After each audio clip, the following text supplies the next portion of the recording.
Hey everybody, I just wanted to make a little video explaining the latest and greatest creation from Burf Guitars.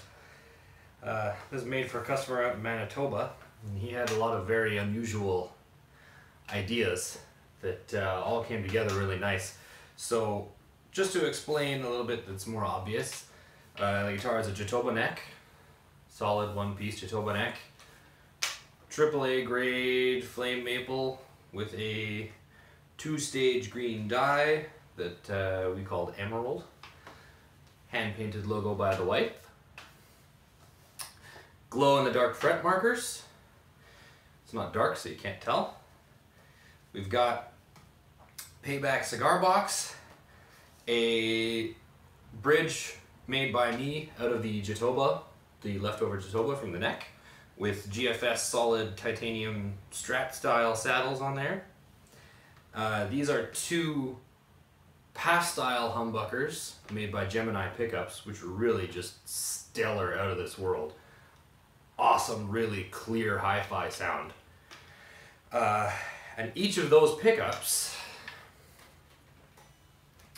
has dedicated series parallel and coil tap switches.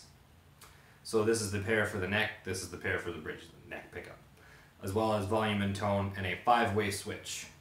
So we've got bridge and neck in parallel, neck. This is a kill switch. And finally we have bridge and neck in series. Lots and lots and lots of options there when you start combining the 5-way with the 4 switches. So you might notice that there's a whole bunch of other controls on here. So aside from the electric circuit, there's also an amp built into this box. Works, sounds great. And it's guitarfuel MAH5, if I remember correctly.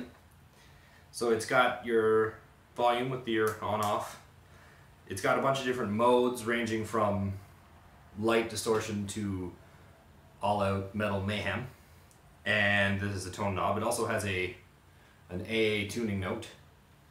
The speakers, there's a pair of speakers, and they're mounted behind these 420 themed sound holes, cut by hand. There is also a GFS contact pickup in the guitar with its preamp and its own end pin jack. So this guitar can be plugged in stereo. There are 3 jacks, as you may notice here. One of them is the electric signal output, one of them is the contact pickup output, and one of them is the amp's input. So in order to play this guitar through the amp built in, you have to plug it into itself. But I've laid out the jacks so that you can use a daisy chain cable, a standard 2 right angle daisy chain cable, and it works really nice. The contact pickup and preamp have a tuner built in, so you can tune anytime. Even if you're playing, you can switch it on in the middle of a gig.